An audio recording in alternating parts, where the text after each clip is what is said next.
Selamat pagi Bapak Ibu dan Saudara yang dikasihi Tuhan. Mari kita memperhatikan satu bagian firman Tuhan di dalam Mazmur 37 ayat yang ketiga. Percayalah kepada Tuhan dan lakukanlah yang baik, diamlah di negeri dan berlakulah setia. Kemudian kita memperhatikan satu ayat firman Tuhan di dalam Galatia pasal yang ke-6 ayat yang ke-9. Firman Tuhan berkata, janganlah kita jemu-jemu berbuat baik, karena apabila sudah datang waktunya, kita akan menuai jika kita tidak menjadi lemah.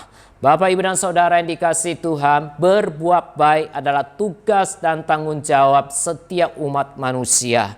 Setiap manusia yang lahir dalam dunia wajib berbuat baik kepada sesamanya.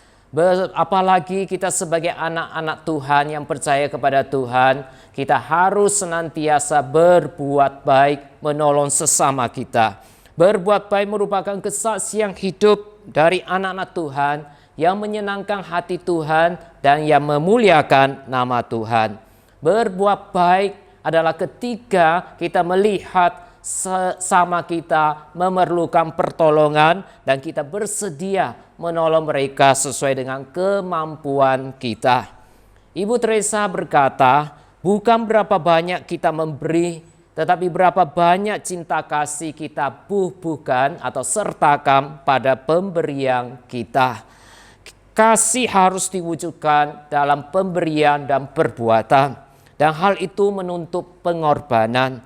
Kalau kita memberi, berikanlah sesuatu yang benar-benar berarti dan bukan yang tidak kita butuhkan lagi.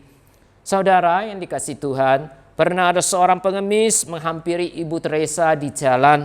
Kemudian ia berkata kepada Ibu Teresa, setiap orang memberi kepada ibu, saya juga ingin memberi kepada ibu. Dan sepanjang hari ini saya hanya mendapatkan 29 perak. Dan saya ingin memberikannya semuanya kepada ibu. Saudara yang dikasihi Tuhan, waktu itu Ibu Teresa terpaku sejenak dan berpikir, jika dia mengambil uang itu, pengemis tersebut tidak punya apa-apa lagi untuk makan malam. Tetapi jika ia tidak menerima, maka akan melukai hati orang itu.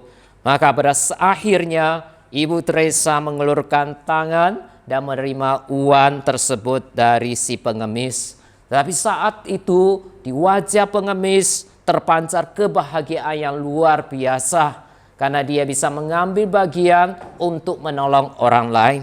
Bagi Ibu Teresa jumlah uang yang begitu kecil menjadi seperti ribuan perak, karena diberikan dengan kasih yang amat besar. Saudara yang dikasihi Tuhan, kita mengasihi karena Allah terlebih dahulu mengasihi kita. Kita memberi karena Allah terlebih dahulu memberi kepada kita. Pemberian Allah bukanlah pemberian tanpa kasih. Ketika Allah memberikan berkat-Nya, ketika Allah memberikan anaknya yang tunggal kepada kita, Allah memberikannya dengan kasih. Sehingga dalam Yohanes pasal yang ketiga ayat 16 berkata kepada kita, karena begitu besar kasih Allah akan dunia ini, sehingga ia telah mengaruniakan anaknya yang tunggal, supaya setiap orang yang percaya kepadanya tidak binasa, melainkan beroleh hidup yang kekal. Saudara, marilah kita terus berbuat baik dan menolong orang-orang yang memerlukan pertolongan di dalam hidup kita.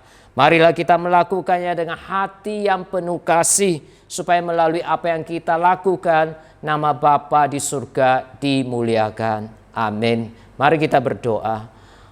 Allah Bapa kami yang di surga, sekali lagi kami datang ke hadirat Tuhan untuk mengucap syukur Tuhan senantiasa menyertai, menolong, memberkati hidup kami sampai saat ini. Kami juga berdoa biarlah firman Tuhan pada pagi hari ini mengingatkan kami untuk memperhatikan, untuk mempedulikan dan menolong orang-orang atau sesama kami yang ada di sekitar kami. Biarlah Tuhan menolong kami tidak jemu-jemu berbuat baik, supaya melalui kebaikan yang kami lakukan dapat menjadi suatu kesaksian yang indah untuk memuliakan nama Tuhan. Berkati setiap saudara kami, di dalam nama Tuhan Yesus kami berdoa. Amin. Tuhan Yesus memberkati Bapak, Ibu, dan Saudara sekalian.